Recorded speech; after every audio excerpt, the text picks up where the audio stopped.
पूछना चाहूँगा किस तरह से रहा आज का पेट्रोलिंग का कुछ? अभी हमारे पुलिस निरीक्षक क्राइम साहब नागोसे साहब ने आपको इनलाइटन तो किया है, फिर भी मैं जो उन्होंने कहा है अपने शब्दों में बयाँ करने की कोशिश करता हूँ। कुछ ही दिन पहले इंटरनेशनल साइकिल डे हुआ है और आज वर्ल्ड एनवायरनमेंट डे है, तो इस उपलक्ष्य में हमने ये साइकिल पेट्रोलिंग का आयोजन किया है। इसके कई डायमेंशंस है।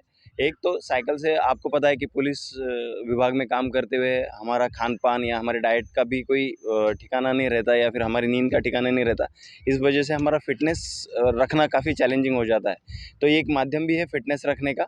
दूसरा ये माध्यम है पर्यावरण में प्रदूषण ना फैलाते हुए साइकिल जो है एक पर्यावरण से संबंधित या पर्यावरण को पूरक ऐसा ट्रांसपोर्टेशन का एक व्हीकल है, तो वो यूज़ करके हम समाज को बताना चाहते हैं कि ये भी यूज़ होता है। और सबसे बढ़िया और अच्छी बात है ये है कि अब जिस एरिया में हम पेट्रोलिंग करते हैं वो एरिया काफ़ी छोटे-छोटे और काफ़ी नैरो गलियाँ होती है, उनमें मोटरसाइकिल लेकर जाना या फिर कभी बार-बार जाना हमें पॉसिबल नहीं होता है, तो साइकिल के ज़रिए से हम वो भी कोशिश कर रहे हैं। पेट्रोलिंग के दरमियान ऐसा भी होता है कि मोटरसाइकिल पे फ़ास्ट जाते हुए कुछ जो चीज़ें हमें नज़र आनी चाहिए या फिर जो ऑब्ज़र्व करना चाहिए वो छूट जाता है तेज़ गति से।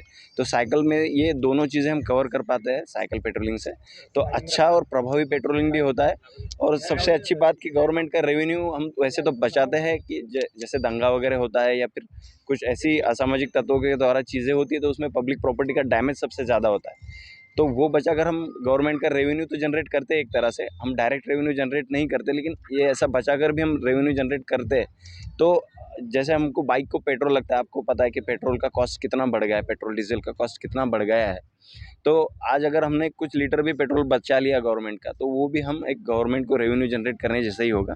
तो ये सारी चीज़ें इसको मिलाकर हमने साइकिल पेट्रोलिंग का आयोजन किया है।